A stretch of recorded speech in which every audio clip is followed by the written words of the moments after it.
दोस्तों नमस्कार, आप लोगों का स्वागत है आज के वीडियो में। अभी बीच में काफ़ी गैप के बाद में चीज़ें डाल पा रहा हूँ और आज जैसा सिचुएशन है कि मतलब आज मैं वीडियो बना पा रहा हूँ तो आप लोगों के साथ में ये डिस्कस कर रहा हूँ। अच्छा, different different topics, different different तरीक़ों से चीज़ों को आप लोगों तक पहुँचाने की कोशिश रहती है। तो उन सब चीज़ों में आप लोगों का साथ बहुत ही नीडफुल है, तो प्लीज़ साथ में बने रहिएगा। आज जैसे मार्केट की बात करें, पॉजिटिविटी के रीजंस आप लोगों को बहुत सारी जगहों पे अपडेटेड होंगे, पता होंगे कि भाई किस तरह का वर्ल्ड सिनेरियो चल रहा है अमेरिका के साथ में, या जो भी चीज़ें डिस्कशन है टैरिफ के बेसिस पे, जो ट्रेड डील के बेसिस पे जो चल रही, तो वो सब चीज़ों की वजह से पॉजिटिविटी आ जाना मार्केट में थोड़ी बहुत, और कभी कभार गिरावट आ जाना कभी किसी न्यूज़ बेसिस पे। तो ये मार्केट का नेचर और ये ऐसे ही चलेगा और चलता चला है, हिस्ट्री ये इस बात की गवाह है। इसी बीच में इन सब के साथ साथ होते हुए मार्केट में पैसा बनाना मुश्किल क्यों बन जाता है। आज की समय की आज की बात करूंगा तो जैसे पॉजिटिविटी आपको यहाँ पे दिख भी रही है, जैसे यहाँ निफ्टी 50 की बात कर लो, चाहे यहाँ पे सेंसेक्स वगैरह, पॉजिटिविटी के सिनेरियो क्यों इंडिया यूएसए के बीच में जो है, मैं कह सकते हैं दिल्ली में कुछ निगोशिएशंस चल रहे हैं, टेबल पे चीज़ें बातचीत हो रही और होगा यार, ये सब चीज़ें होंगी। जैसा कि मैंने आपको बताया कि अगर ट्रम्प का टाइम टैरिफ बेस्ड डिस्टर्ब रहने का हो सकता हो तो ऐसा इस समय भी बीतता जाएगा धीरे धीरे धीरे करके। अभी देख सकते हो कि इतने महीने निकल गए और अभी ट्रम्प इस बेसिस के लिए कि भाई मेरा वर्ल्ड, क्योंकि जो सोच लेके इंसान चलता है या चीज़ें हैं उनको प्रूव करने के लिए उतनी पुरजोर मेहनत की जाती है पूरे तरीके से। तो उनका भी वही है कि भाई इंडिया के साथ में केवल टैरिफ से बात नहीं बनेगी, उन्हें भी अपने कंट्री के लिए चीज़ों को निगोशिएट टेबल पे लाके डिस्कस करके एक सही हेल्दी लेवल पे चीज़ों को लेके आना है। लेकिन जो कह सकते हैं हिस्ट्री में कोई चीज़ें चलती चली आई हैं कि अगर इंडिया ने बहुत ज़्यादा टैरिफ के साथ में यूएसए के साथ में डील किया या अपने मार्केट्स को बंद रखा है या चीज़ें हैं तो उनके अपने हित रहे होंगे। अब ये प्रेशर पड़ा है तो थोड़ा बहुत समझा जाएगा, चीज़ें होंगी, वो सब निगोशिएशन चलता रहेगा, मार्केट उसी अकॉर्डिंगली चीज़ों को रिएक्ट भी करता है, समझते हैं आप। और आप देख रहे हैं कि यहाँ पे सेंसेक्स वगैरह, आईटी वगैरह, स्मॉल कैप वगैरह में थोड़ी बहुत पॉजिटिविटी आपको दिख रही है। अब पोर्टफोलियो में भी पॉजिटिविटी ऑब्वियसली बनी रही होगी क्योंकि जब शेयर्स आपके ठीक ठाक हैं तो चीज़ें चलती हैं। और वहीं पे जो आप यहाँ पे देखेंगे तो ये पॉजिटिविटी का एक छोटा सा सिग्नल आया कि एफआई ने छोटी सी बाइंग की और डीआईस तो जो अपना एक रूटीन बेसिस में चीज़ें चला रहे हैं तो वो कर ही रहे हैं और ये चीज़ें हैं, तो एक पॉजिटिव सिग्नल आ गया। अगर ट्रेड डील हो जाती है तो बहुत अच्छी बात है, बहुत कुछ अच्छा होगा। अगर आगे निगोशिएशंस लंबे अटकते हैं तो अलग तरह से मार्केट रिएक्ट करेगा। मार्केट को कैसे भी चलने दो, आपको अपनी कंपनीज पे फोकस करना है, जिस तरह की चीज़ें हम लोगों ने पहले डिस्कस करी हैं। एक चीज़ आज मैं नई क्या मतलब आप पहले के वीडियोस में डिस्कस करता था बट अभी एक नीचे लेके आया और आप उसको देखेंगे तो यहाँ पे मैं जस्ट एक ये कह सकते हैं पोर्टफोलियो बेस्ड चीज़ों को मैं थोड़ा सा कैलकुलेट करने की लाने की कोशिश है कि जैसे अप्रॉक्सीमेटली मैं बात करूंगा, एग्जैक्ट फिगर्स बात नहीं कर रहा हूँ, ठीक है। तो मैंने एक आप लोगों को बताया भी था पुराने वीडियोस में, अगर मेरे पुराने सब्सक्राइबर्स आप बने रहे होंगे तो चीज़ों को बहुत कुछ सीखा भी होगा, जाना भी होगा, मैंने भी आप लोगों से सीखा है और हम लोग अपने आप को एजुकेट करते रहेंगे। और जब तक आप इस बात के लिए राजी रहते हैं कि मुझे अभी बहुत कुछ सीखना बाकी है तो मार्केट में आप टिके रहेंगे, बने रहेंगे तो पैसा बनता रहेगा, ठीक है। कैलकुलेटेड रिस्क के हिसाब से कैसे हमें इन्वेस्टमेंट करना है, आगे बढ़ना है कैसे करके, वो सब चीज़ें मैंने आप लोगों को काफ़ी बार डिस्कस की हैं, आगे भी बनी रहेंगी। तो अगर चैनल फर्स्ट टाइम आए तो शेयर, सब्सक्राइब, लाइक ज़रूर करिएगा और चैनल को सपोर्ट करिएगा। जैसा आप लोगों का इंटेंशन रहेगा उस हिसाब से हमारे आगे की जर्नी बनी रहेगी, ठीक है। तो यहाँ पे आप देख सकते हो कि मंथली इन्वेस्टमेंट को मैंने 55,000 रुपये के आसपास का दिखाई है कि ये CAGR कैलकुलेटर को मैंने ओपन किया, ठीक है। जैसे एक जनरल कहा जाता है कि निफ्टी 50 का जो है रिटर्न जो है कि लगभग 12% का CAGR होता है और बड़े बड़े इन्वेस्टर्स लोग कहते हैं कि अगर आप अपने पोर्टफोलियो पे कंसिस्टेंसी के साथ में CAGR 12% जो भी है, 12% बहुत अच्छा माना जाता है, ठीक है। 12, 13, 14, 15% लोग तो यहाँ पे महीने में डबल, डेली डबल और ऐसा करना चाहते हैं। प्रैक्टिकली वो उतना ही नीचे चलता चला जाता है जितनी जल्दी पैसा बनाने के लिए। ये बिल्कुल देखो शेयर मार्केट बिहेव करता है लाइक कह सकते हैं कि जो मडी एरिया होता है, जैसे मतलब दलदल की बात करूँ मैं, कि जितना आप इसमें, जैसे आप गए हो कहोगे सर ये तो फंसने वाली बात है, मड में तो फंसता है आदमी, नहीं, आपको अपने हिसाब से चीज़ों को करना भी है। मैं निकलने के बाद जितना ज़्यादा आप फास्ट इसमें कोशिश करोगे उतना आप नीचे दसोगे, ठीक है। तो प्रैक्टिकली आप, मैंने आपको बोला एक चीज़ की, अपने रिस्क एपेटाइट को बढ़ाते हुए आगे बढ़ना। अब आप कहोगे कि सर हम, जैसे अभी एक जनरल बात कही जाती है कि देखो मैंने उस ज़माने में इन्वेस्टमेंट किया था, मैंने करोड़ों बना ली। जैसे बहुत सारे अपने जो इन्वेस्टर्स हैं, मतलब पुराने ज़माने की बात कर रहा हूँ, कि जैसे विजय केडिया साहब हैं और भी हैं लोग जिन्होंने पैसा बनाया, राकेश झुंझुनवाला, इन लोगों को सबसे सीखने की ज़रूरत है। बहुत सारे लोग हैं, बहुत सारी चीज़ें हैं, बहुत सारी स्ट्रैटेजी, बहुत कुछ है, लेकिन सभी में आपने एक चीज़ कॉमन देखी होगी, सभी ने अपने रिस्क एपेटाइट को धीरे धीरे इंक्रीज करके बढ़ाया गया है। जैसे अभी आने वाले समय में भी बहुत से बड़े बड़े बिल्डे बने होंगे, और आपने ये भी देखा होगा कि नहीं सर हम कुछ अलग ही लेवल का करेंगे, क्योंकि हर इंसान अपने आप को ये मान के चलता है कि भाई मैं बहुत सारे जगहों से सीखता है, सब कुछ है, अपना एक कंक्लूजन बनाता है, फिर उसके हिसाब से अपनी स्ट्रेटेजी बनाता है और उसके हिसाब से वो एक्ट करता है, और ये मान के करता है कि बाकी सब बेवकूफ़ बैठे मार्केट में और मैं एक होशियार बैठा हूँ, मैं यहाँ पैसा छाप दूंगा। और होता भी ये है बहुत से लोगों के साथ, उनमें से कुछ लोगों के साथ में ऐसा होता भी है कि पैसा छाप भी दिया जाता है, लेकिन क्या वो टिकेगा, टिकता कितना है, कितने समय तक टिकता है, और आप वहाँ पे कितने बरकरार बने रहते हैं, ये थ्योरी बहुत मायने रखती है। तो यहाँ पे मैं ये जो बात आपसे कर रहा था कि तो वो जो दलदल वाली बात कर रहा हूँ कि उस पर कैसे आपको रिस्क एपेटाइट को बढ़ाते हुए आगे बढ़ना है। जैसे मान के चलो हम लोग नौकरी करते हैं, जॉब करते हैं, कि हमारे किसी के एक लेवल होता होगा भाई 50,000 रुपये महीना, या किसी का 1 लाख रुपये, यार लाइफ सेट है, यार 1 लाख रुपये महीने मिल रहे हैं, बहुत कुछ है। जिसको 1 लाख मिल रहे हैं वो कहता है यार 5 लाख रुपये मिले, जिसको 5 मिल रहे हैं वो कह रहा है 10 लाख, 5 लाख रुपये कम है। तो सबका अपना एक लेवल बढ़ जाता है, ठीक है। मार्केट में भी, अरे यार मार्केट में भी हम जो कह सकते हैं कि सोचते हैं यार एक दिन में इतना ऊपर जाता है, एक दिन में इतना नीचे, जैसे जैसे पोर्टफोलियो साइज बढ़ता है ऊपर नीचे होता रहता है, depend upon the investment strategy जो भी आपकी है।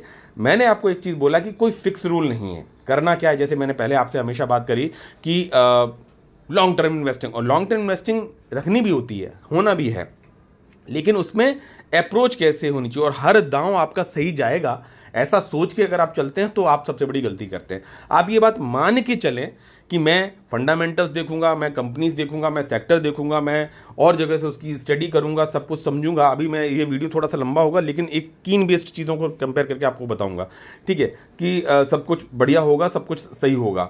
और फिर भी ये बात मान के चलो कि ये जो चीज़ मैं सोच रहा हूँ, मैंने सब कुछ कर लिया, अपनी जितनी मेरा ज्ञान के चक्षु थे वो मैंने सब खोल लिए, सब कुछ कर लिया, और उसके बाद मैंने डिसाइड किया और मैं करूं। फिर अपने आप को तौलो। तौलना का मतलब है कि अपनी रिस्क एपिटाइट को कैलकुलेट करो कि भाई ये बैट मेरी गलत गई तो क्या करूंगा, मैं कैसे जाऊंगा। मान के चलो जैसे मैंने कोई शेयर है जिसमें डिपेंडेंसी बहुत ज़्यादा बढ़ गई, तो फिर क्या होता है, उसमें कम करने की कोशिश करते हैं। अच्छा ठीक है, नहीं सर इस शेयर में तो आपने बहुत बढ़ा दिया, दूसरे शेयर में आप जो है उतना नहीं सोचते हैं। वो डिपेंड करता है उसकी स्टडी के ऊपर कि भाई आप अगर किसी लार्ज कैप कंपनी में जो फंडामेंटली स्ट्रांग है, जो इतने सालों से चल रही, वहाँ फ्रॉड होने के चांसेस नहीं है, आप इस चीज़ को समझिएगा, लेकिन पैसा ग्रोथ होने के चांसेस भी कम है। तो क्या लॉटरी खेलने सीधे, ऐसा भी नहीं है।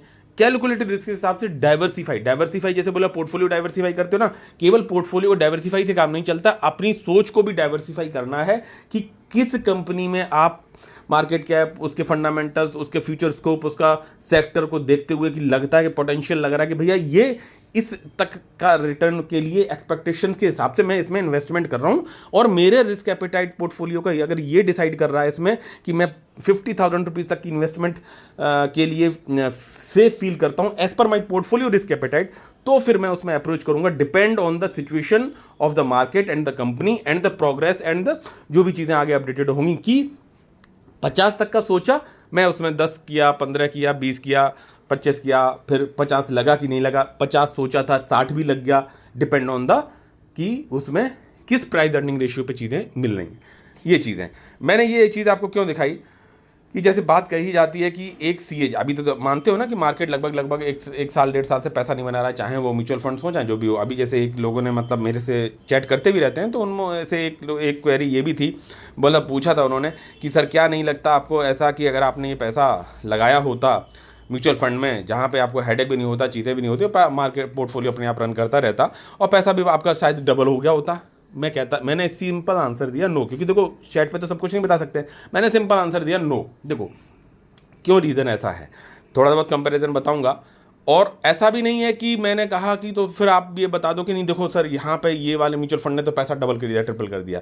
क्या वो आप लेते, क्या वही आप लेते, क्या पूरा पैसा आप उसी में लगाते, क्या हर म्यूचुअल फंड ने दिया है, क्या कुछ है, क्या दिखाया गया, क्या होता है और क्या प्रैक्टिकली आपके पास आता है निकल के, उन सब चीज़ों पे भी बात करेंगे। एक्सपेंस रेशियो की बात करो, चाहे जो भी चीज़ें बात करो, ये मैंने ये जिस्ट दिया है आपको अपने पोर्टफोलियो के अकॉर्डिंगली लगभग रफली एक देने की कोशिश की है। कि मतलब लगभग मान के चलो 55,000 रुपये पर मंथ मैंने इन्वेस्टमेंट किया इन केस, जब से किया।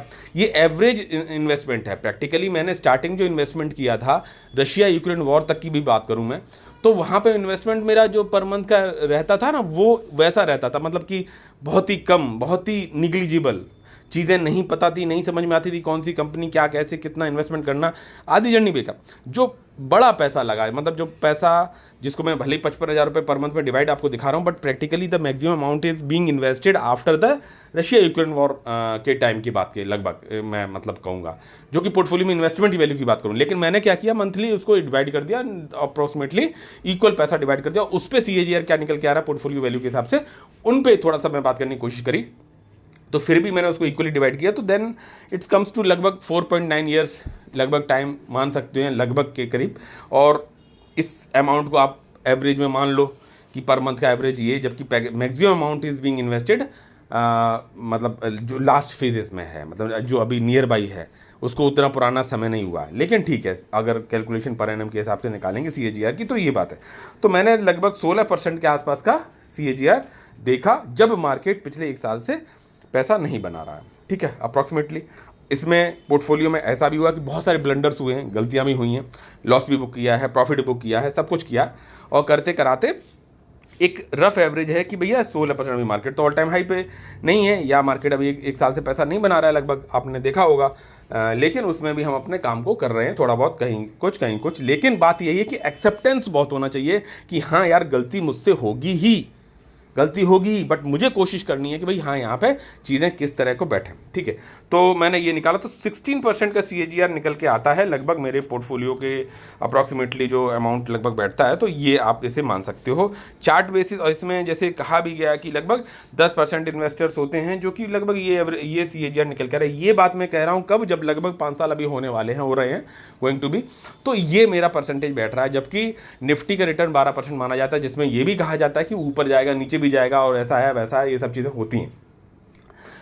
रिस्क एपेटाइट को कैसे बढ़ा के कैसे बात करते हैं काम, उन सब चीज़ों पे भी हम लोग अपने व्हाट्सएप ग्रुप पे भी कभी कभार बात करते हैं। उसका लिंक डिस्क्रिप्शन पे दे रखा है, फ्री ऑफ कॉस्ट ग्रुप है, तो वहाँ पे भी आप जो है बने रह सकते हैं, चीज़ों को सीख सकते हैं, ठीक है। मेरा पर्सनल इन्वॉल्वमेंट कम ही रहता है, बट ये है चीज़ें डिस्कस पे काफ़ी कुछ हद तक चीज़ें बढ़िया निकल के आती हैं, न्यूज़ बेस्ड है, अपडेटेड हैं, चीज़ें हैं, तो रहता है। That is very much helpful community हो जाती है कि एक इंडिविजुअल को किसी पर्टिकुलर शेयर में, कंपनी में, मार्केट में क्या चल रहा है, वर्ल्ड सिनेरियो में क्या चल रहा है, किसी सेक्टर में क्या चल रहा है, वो खबरें बहुत सारी जगहों पे जब फाइनेंशियल वर्ल्ड से रिलेटेड लोग अपडेटेड करते हैं अपने आप को, तो they use to share their things in that particular WhatsApp group. और फिर आपको वहाँ पे अपने एनालिसिस को सीखना, देखना, बढ़ना, क्वेरी करना, सब चीज़ें वहाँ पे बढ़ती हैं। That is the free of cost and positive group, और उसमें डिपेंड भी करता है कि आप सब लोग कितना उसे बनाए रखना चाहते हैं। तो यहाँ पे ये ग्राफ दिखा रहे हैं, आई एम क्वाइट मच सेटिस्फाइड की चीज़ें काम कर रहे हैं। अब इससे मैं बात करूँ कि जैसे 16% CAGR अब यहाँ पे आते, तो अब आपको थोड़ा बहुत, मैं हो सकता है मैं गलत हूँ मे बी, बट यहाँ पे दिखाया गया कि ये तो मैंने एक कैलकुलेशन दिखाया, जो ऊपर दिखाई थी वो मैंने आपको जस्ट जनरली बताई। यहाँ पे अब कुछ म्यूचुअल फंड है जो आपके जो यहाँ पे जो इन्वेस्टमेंट है, जैसे मतलब ये जो बोला गया ना कि भाई ये 10% इन्वेस्टर ही रेयरली होता है ऐसा कि जो 16% CAGR करके निकाल के लेके आए, बट मेरे को भाई क्वाइट अच्छा टाइम हो गया, जबकि मैंने आपको बताया है कि मैक्सिमम इन्वेस्टमेंट बाद के समय क्या हुआ है। स्टार्टिंग में 55,000 रुपये पर मंथ के हिसाब से नहीं डाला है, स्टार्टिंग में भाई 2,000, 4,000, 5,000, 10,000, 8,000, 5,000, 2,000, 4,000, 6,000, बाद में जैसे चीज़ें भाई समझते चले गए, करते चले गए, तब चीज़ें को मैंने डाला है, और अपने रिस्क एपेटाइट को बढ़ा के तब मैंने बड़े बड़े इन्वेस्टमेंट को उसी हिसाब से देखा है। लेकिन इक्वली डिवाइड करके तो ये बोला गया कि तब भी 10% इन्वेस्टर्स के हिसाब से ये बोला, सर ये कौन सी बड़ी बात है, इससे ज़्यादा तो मैंने बना लिया, मैंने तो पैसा 4 गुना कर लिया। ये बात है टिकने की, कितने लंबे समय से आप ये कंसिस्टेंसी के साथ में काम करते चले आ रहे हैं, ठीक है। तो ये चीज़ है, और ये चीज़ों को मैंने पुराने वीडियोस में भी पहले कैलकुलेट करके बताया था, बट जो है वो वीडियोस मुझे काफ़ी मतलब डिलीट करने पड़े, जिसमें मैंने शेयर्स के बारे में बात करी थी, जो कि नहीं कर सकते हैं। तो दैट्स वाई मैं ये चीज़ें रिकलेक्ट करके कुछ लेके आया। तो ये अब ये मेरा चार्ट दिखा रहा है, एंड इट्स क्वाइट गुड, ठीक है भाई। एंड फ्यूचर में अगर ये कंसिस्टेंसी मेंटेन रहती है, बात है कंसिस्टेंसी की, भाई ये 16% CAGR दिख रहा है, कभी 15 दिखेगा, कभी 14 दिखेगा, कभी हो सकता है 10 भी दिखे, फिर हो सकता है कभी 18 दिख जाए, 20 दिख जाए, depend on the your decisions, investment strategy और फ्यूचर में आप कैसे आप स्टेप्स को लेते हैं, आगे बढ़ते हैं। अब यहाँ पे इन्हीं चीज़ों को कंपेयर करके, जबकि ये कहा गया कि 10% लोग ही रेयरली ऐसा कर पाते हैं, लेकिन ठीक है, आगे की बात करी तो इन्होंने यहाँ पे बोला कि अब जैसा जो चीज़ उन्होंने पूछी, बोले ना जो दिखता है वो बिकता है। यहाँ पे जो दिख रहा है वो ये दिख रहा है कि भैया 32.5% रिटर्न बनाया है इन्होंने, ठीक है। यहाँ 30.45% यहाँ पे इस फंड ने इतना, ये म्यूचुअल फंड्स की बात कर रहा हूँ ये, और इनका एक्सपेंस रेशियो ये है, ये जो वो एक्सपेंस रेशियो जो म्यूचुअल फंड आपसे लेता है, ठीक है। तो 1.64 यहाँ पे इसका कम है, इसका थोड़ा सा ज़्यादा है, तो ये इस तरह के ये एक्सपेंस रेशियो है। इन्हीं फंड्स को मैं टॉप 3 फंड्स को मैं कैलकुलेट करूँगा कि इन्होंने जो चीज़ें ये क्लेम करी हैं, ये बोला है, हो सकता है मैं गलत हूँ, आप लोग जरूर कमेंट में डालिएगा चीज़ों को किस तरह से, क्या ये मैं सही कंपेरिजन कर रहा हूँ या नहीं, ठीक है। तो यहाँ पे DSP वर्ल्ड गोल्ड माइनिंग वाला जो फंड है ये है, मोतीलाल ओसवाल वाला फंड है ये है, और ICICI प्रूडेंशियल वाला ये, अगर मैं दोबारा से इसको कैलकुलेट दिखा दूँ आपको, ध्यान कर लेना इस चीज़ को कि DSP world gold mining overseas equity omni FOF fund, Motilal Oswal mid cap fund, and then ICICI prudential infrastructure direct growth fund, ठीक है। इनके इस CAGR के कैलकुलेशन को निकालते हैं, देखते हैं थोड़ा सा ये। तो अब मैं चलता हूँ थोड़ा सा उसी तरफ। तो यहाँ पे जो पहला फंड मेरे पास निकल के आया उसमें ICICI prudential infrastructure fund direct plan growth को मैं लेके आ गया, और यहाँ पे ये फंड का चार्ट खुल गया, ठीक है। यहाँ पे आप देख रहे हैं कि पिछले 5 सालों में 372% का रिटर्न है, जो कि उन्होंने लगभग क्लेम किया, चीज़ों को क्लेम किया कि भाई इतना पैसा बन रहा है, क्या ये है वो है, ऐसा करके। और ये जो चार्ट आपको दिख रहा है, ठीक है, तो ये 5 साल का चार्ट दिख रहा है और ये पैसा बना है।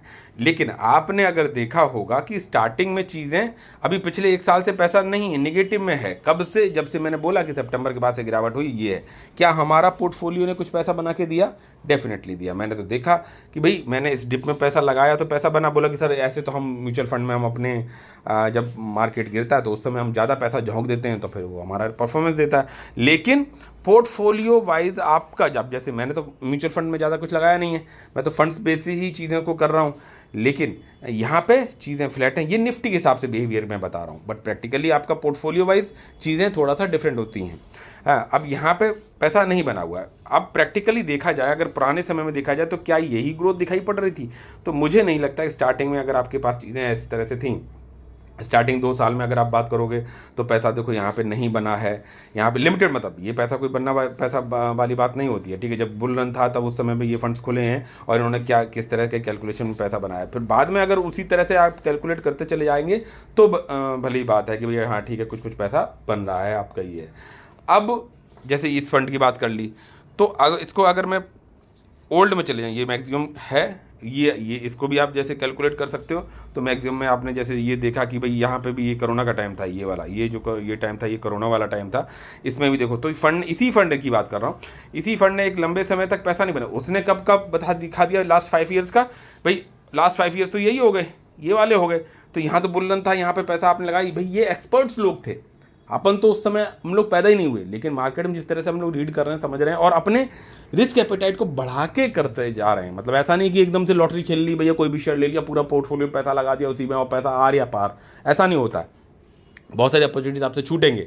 ऐसा भी बहुत सारे लोगों के साथ में होता है कि जो आने वाले अभी लोग हैं मार्केट में, क्या वो पैसा नहीं बनाएंगे? हो सकता है वो आपसे बहुत ज़्यादा पैसा बनाएंगे, लेकिन आप भी लगातार सीखते रहेंगे, करते रहेंगे। तो जो मेरा मानना है कि जो पैसा, अगर नॉलेज बढ़ती है, अगर नॉलेज है, कॉन्फिडेंस बढ़ता है, चीज़ें बढ़ती हैं और रिस्क एपेटाइट को बढ़ाना जानते हैं अगर आप, जो कि हम लोग डिस्कस करते रहते हैं, तो उस चीज़ से पैसा ग्रोथ ज़्यादा हो सकती है। अब ये बुल रन की वाली बात थी, इसका इन्होंने अपना कैलकुलेशन एक बता दिया कि भाई इतना पैसा बनता। अब जब हमने पैसा लगाया ही ज़्यादातर यहाँ पे है, अगर मैं अपने पोर्टफोलियो की बात करूँ कि भाई रशिया यूक्रेन के टाइम के बाद आसपास लगाया होगा, यहाँ पे लगाया हुआ, यहाँ तो मेरा पैसा लगा ही नहीं ज़्यादा कुछ। तो उस हिसाब से मैं जो CAGR निकाल के लेके आ रहा हूँ, जब मैंने इक्वली डिस्ट्रीब्यूट किया, then I am quite satisfied with this one. अब कहोगे सर, अब यहाँ पे भी देख सकते हो कि ये इतने एक लंबे समय तक पैसा कितना बना, ये 2013 से लेकर 2019 तक का, ये देख सकते हो 2020 तक का समय जो है लगभग 81% पैसा केवल बना हुआ है। ठीक है, वो भी ये वाला पैसा, क्योंकि यहाँ से कैलकुलेशन है ना इस लेवल से, बीच में जो पैसा लगाया ऊपर या नीचे या ऊपर या नीचे ऊपर नीचे, तो वो पैसा जाके आपका एवरेज, क्योंकि आपको नहीं पता ना मार्केट कब गिरेगा, कब कंसोलिडेट करेगा, क्या करेगा। आपको जब लगता है कि मार्केट ने गिरा तो पैसा आपने डाला, SIP मोड में पैसा डालते हो, तो ये कैलकुलेशन, तो वो इस पैसे को कैलकुलेट करके बता रहे हो भाई ठीक है इतना पैसा बनता है। तो पैसा आप देख सकते हो कि करीबन 7 सालों में पैसा 93% बना। बोले इससे अच्छा तो हम पैसा कहीं प्रॉपर्टी में लगा देते, प्लॉट ले लेते, ये कर लेते, वो कर लेते। अगर नॉलेज नहीं है तब भी म्यूचुअल फंड्स ओके है, ठीक है, लेकिन जिस तरह की फिगर्स आपको दिखा के बरगलाया जाता है, और अगर आप नॉलेज को चीज़ों को समझ पा रहे हैं, तो पैसा बनता है फंडामेंटली स्ट्रॉन्ग कंपनीज में डाइवर्सिफाई करके, अपने रिस्क कैपिटल को बढ़ा के जब आप काम करते हैं तब चीज़ें काम करती हैं। ठीक है, एक फंड जो ये 3rd नंबर पे था, वो वाला फंड की मैंने बात कर ली। देन सेकंड वन जो Motilal Oswal mid cap fund की बात करो, तो यहाँ पे देख सकते हो ये इसने भी क्लेम करा। तो ये सभी जो पिछले 5 साल, भाई इस जो कोरोना के टाइम में गिरावट हुई उसी से कैलकुलेशन है ये पूरी। हमने तो यहाँ पे सीखा ए और 1 2 3 करके ये चीज़ें, आज जिस लेवल पे कंसोलिडेशन दे रहा है मार्केट, इन लेवल्स पे चीज़ों को हम अपने सही CAGR के साथ में आगे ग्रोथ कर पा रहे हैं। और रिटर्न वाइज जो अगर बात करें कि डिविडेंड की बात करो, यहाँ पे ये एक्सपेंस रेशियो भी लगेगा। मैं ये आपको नहीं इनकरेज करूँगा कि नॉलेज नहीं है तो आप जो है म्यूचुअल फंड में मत डालो। नॉलेज को गेन करिए, बट अपने आप को डाइवर्सिफाई करते हुए सीखना बहुत ज़रूरी है अगर वेल्थ क्रिएट करनी है। म्यूचुअल फंड से एक लेवल तक का पैसा बनाया जा सकता है, बट आपको बहुत लंबे लंबे समय तक चीज़ें, जब मार्केट जब नॉर्मल में चलता है तो पैसा ये बनता है म्यूचुअल फंड में, अगर आप देखोगे। और इसमें भी ये देख सकते हो कि ये 2014 से लेकर 2020 6-7 सालों में पैसा बन पा रहा है। ठीक है, जो पैसा एक नॉर्मल में वो है, उसके बाद भी डिप आ गई या कुछ हो गया तब फिर इस तरह की बुलरन वाली बात आती है, तब ये होता है। तो जो इन्होंने जो क्लेम कर रहे हैं लास्ट 5 ईयर्स का, वो चीज़ बता। अभी अगर देखा जाए मार्केट में पिछले इतने दिनों से ये जो समय है, इसमें यहाँ पे तो सभी कंसोलिडेशन कर रहे हैं पिछले 1 साल से, तो वो चीज़ें हैं। अब यहाँ पे मैं इस फंड की बात करूँ जो टॉप मोस्ट फंड बताया, यहाँ पे अगर इसको देखा जाए पिछले उन्होंने कब क्लेम किया, अगर ये देखो, ये BSE 500 का चार्ट है, DSP का चार्ट है ब्लू में, और इक्विटी इंटरनेशनल का चार्ट है। ठीक है, तो ये देखो कंपेयर करके बताया गया है, ये लगभग 1 साल का चार्ट दिखा रहा है। तो जिस फंड की बात कही वो ब्लू वाला है, तो उसने ये भी दिखाया है सिनेरियो। ठीक है, ये भी सिनेरियो दिखाया, नीचे गया और ये है, और उसके बाद में अब ये रिटर्न की बात कही गई है।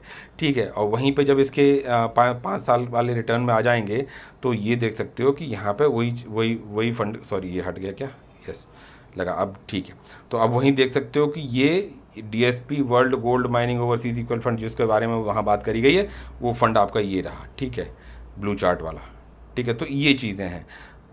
जब वो गूगल कैलकुलेट करके दे रहा है कि टॉप परफॉर्मिंग फंड्स या ये, तो इस रैली को देख के वो आपको बता रहा है कि भैया अगर 5 साल पहले पैसे लगाए होते तो आपको इतना % CAGR मिलता। ठीक है, तो इन सब चीज़ों को भी समझने की बहुत ज़रूरत है।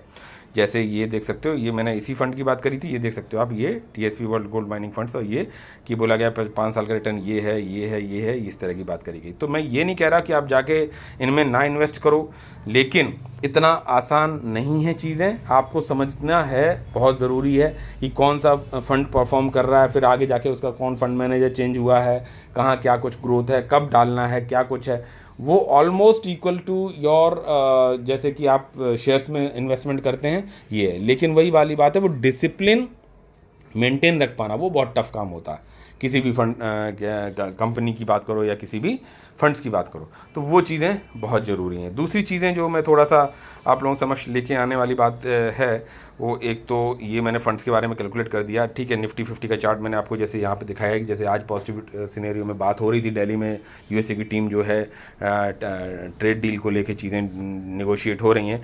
तो ठीक है, वो यार होनी आज नहीं कल नहीं परसों किसी न किसी लेवल पर चीज़ें डिस्कस होके होंगी। उन सब चीज़ों पे नहीं जाना चाहिए, हमें अपनी कंपनीज पे फोकस करना चाहिए, भैया कहाँ पे क्या कुछ है। ठीक है, 5 दिनों के रिटर्न में बात करोगे तो ये है, 1 महीने के रिटर्न की बात करोगे तो ये है।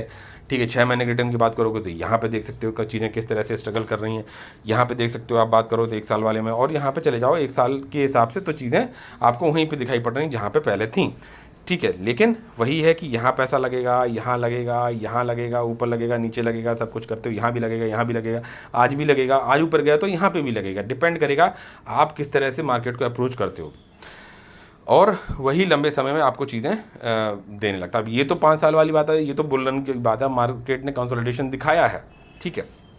तो अब ऐसे समय में टिके रहना, अरे यार पैसा, पहले तो मैंने देखा था कि 4 लाख के 25 लाख हो गए, 25 लाख से 8 लाख हो गए, फिर 8 लाख से फिर जाके 18 लाख हो गए, फिर 18 से फिर अभी 16-17 18 लाख हो, 16-17 पे हो गए या 15 पे हो गए। तो इस तरह की सिचुएशन आपको देखते रहना पड़ेगा, और अकॉर्डिंगली आपको अपने रिस्क एपेटाइट को बढ़ाते हुए आगे बढ़ना भी पड़ेगा।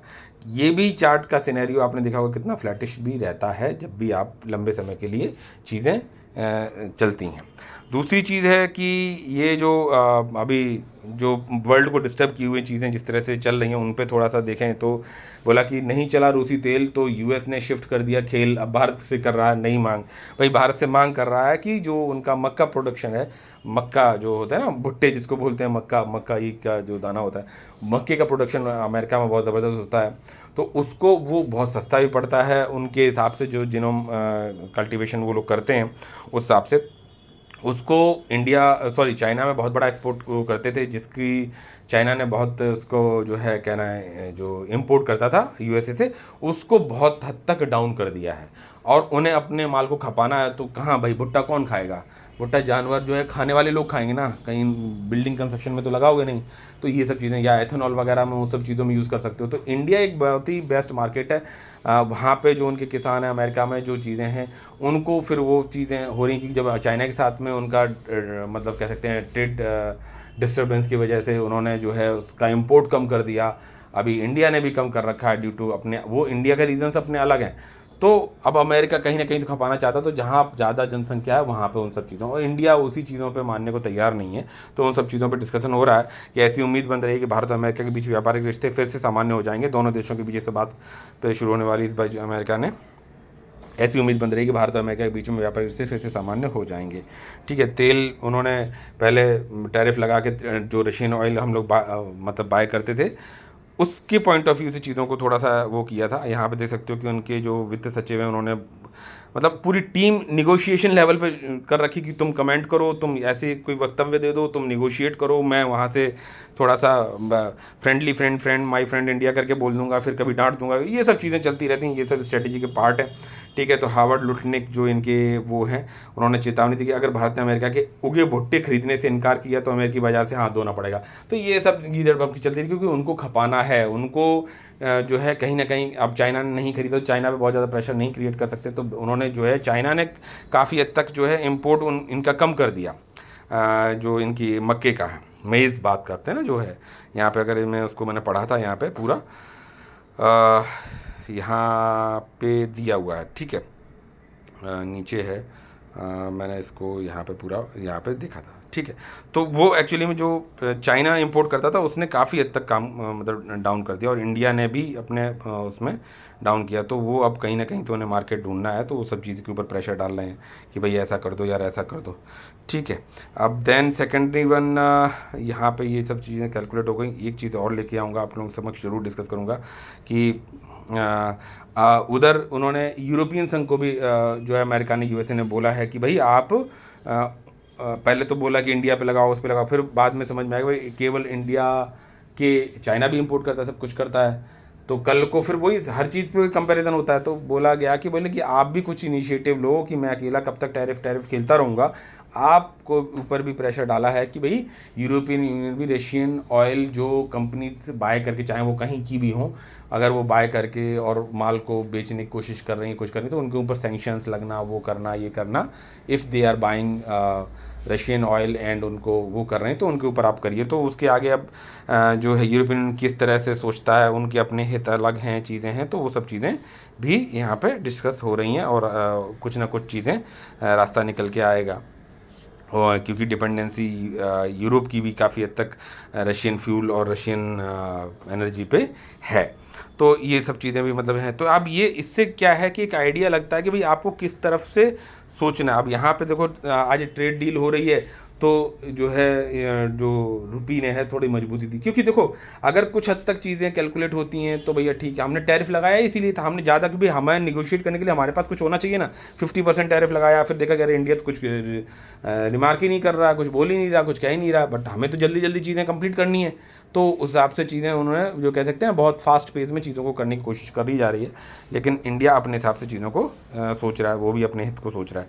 दूसरा यहाँ पे जैसे बोला ना, जो हर सेक्टर हर चीज़ों को आपको समझ के चलना है। यहाँ रेलवे सेक्टर की बात कही तो भाई यहाँ पे अभी बोला गया कि 3.4 billion rail lines will be near China, जो है इंडिया बिल्डअप करेगा। उसमें ये सब कंपनीज़ हैं जो कि जिनको काम मिलेगा, चीज़ें मिलेगा। तो मैंने आपको हमेशा बोला कि जब कोई चीज़ अगर सेक्टर नहीं चल रहा या क्या कुछ नहीं चल रहा तो उसको डीपली समझने की बहुत ज़रूरत है, जो कि इन न्यूज़ बेस्ड पे देखो रिएक्ट कर सकता है शेयर, लेकिन उसके अंदर कितना पोटेंशियल है, कहाँ कहाँ क्या क्या कुछ उनका विज़न है करने का, वो लंबा चीज़ कंपनी के अंदर घुस के समझने की ज़रूरत होती है किसी भी कंपनी में, ठीक है।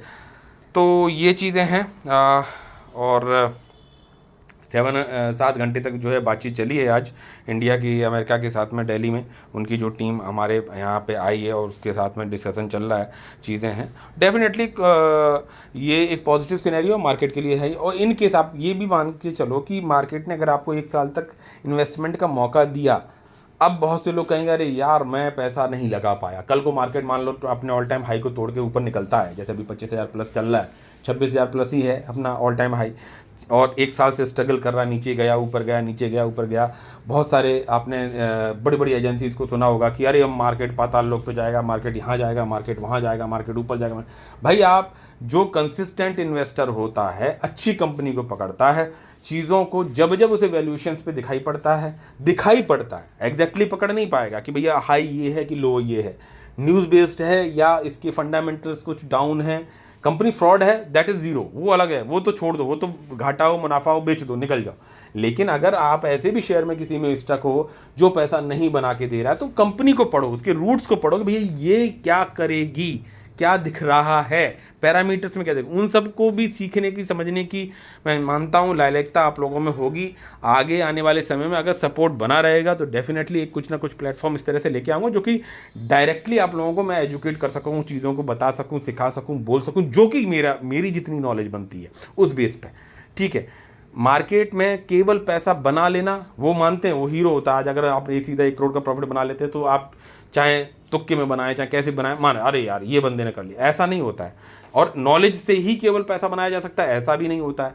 आपको एक प्रोबेबिलिटी पे काम चलना पड़ता है, अपने रिस्क एपेटाइट को धीरे धीरे करके बढ़ाते रहना पड़ेगा, करना पड़ेगा। आपको अगर नहीं यार कोरोना में इन्वेस्ट करना था तो ही पैसा बनता है, ऐसा आप हर बार सोचते रह जाएंगे। मार्केट में एंट्री का समय all time is good time. जब आप इन्वेस्ट करोगे, कंपनी में जानोगे, अपने रिस्क एपेटाइट के हिसाब से चीज़ों को करके कैलकुलेट करके बढ़ने की कोशिश करोगे, तो मौका देता रहेगा, मार्केट सिखाता रहेगा और आप अपने हिसाब से चीज़ों को करते चले जाएंगे तो पैसा बनता है। डिपेंड करता है उस पर कितना भरोसा लेके चलते हैं। आज अगर गोल्ड भाग रहा है, अरे यार गोल्ड में पैसा लगाया था, देखा मेरा दिमाग, मैंने कहाँ पे क्या लगा। भाई आप डाइवर्सिफाई करके करिए, कुछ अपना गोल्ड में रखिए, म्यूचुअल फंड में रखिए, कुछ यहाँ रखिए, कुछ वहाँ रखिए, चीज़ों को डाइवर्सिफाई करके करिए, लेकिन अपने आप को अपडेट करते जाइए, चीज़ों को करते जाइए, तब जाके बात बनती है। तो मुझे लगता है काफ़ी कुछ कवर किया। आप लोगों का जो है कमेंट ज़रूर करिएगा, लाइक शेयर सब्सक्राइब जरूर करिएगा। उम्मीद करता हूँ शायद पहले के जो फॉलोअर्स थे सभी लोग मिलके 50 लाइक बोलता था तो 50 आते थे, 100 बोलता था 100 आते थे। आज अगर स्ट्रगल कर रहा है चैनल ड्यू टू सब सेबी गाइडलाइंस या चीज़ें, तो चीज़ें मैं बोला ना कि आदमी उगते सूरज को सलाम करता है, तो अगर यूट्यूब चैनल में स्ट्रगल है, हालांकि इस पर डिपेंडेंसी नहीं है मेरी, लेकिन एक ये है कनेक्ट है आप लोगों के प्रति, चीज़ों के प्रति। डायरेक्ट चीज़ें नहीं बता पा रहा हूँ तो उसका एक अपना वो है, लेकिन बने रहेंगे, जुड़े रहेंगे तो शक्ति बनी रहेगी। तो बेटर है, उम्मीद करता हूँ कि शायद 50 लाख दे सकें आप। हालांकि ये ओवर एक्सपेक्टेशन है, हो सकता है पूरा वीडियो भी ना लोगों ने देखा हो। तो विद दीज वर्ड्स मिलते हैं नेक्स्ट वीडियो में। ये 50 लाख मुझे अगर मिल जाते हैं तो मुझे काफ़ी जल्दी उम्मीद मन में रहेगी कि हाँ भाई आप लोगों ने मुझे मेरी बातों को समझा, देखा और मुझे नेक्स्ट वीडियो बनाने के लिए जल्दी प्रेरित किया, तो उतनी फ्रीक्वेंसी मेरी बढ़ती चली जाएगी और मैं डिफरेंट चीज़ों को लाके आप लोगों के समक्ष लाऊंगा। और फिर भी कमेंट में डालिएगा कि मैं किस तरह से चीज़ों को रिप्रेजेंट करने की कोशिश करूँ, उस चीज़ों पर आप लोगों के समक्ष लेके आऊँगा अपनी बातों को। विद दीज वर्ड्स मिलते हैं नेक्स्ट वीडियो में। टिल देन जय हिंद, जय भारत, बाय बाय।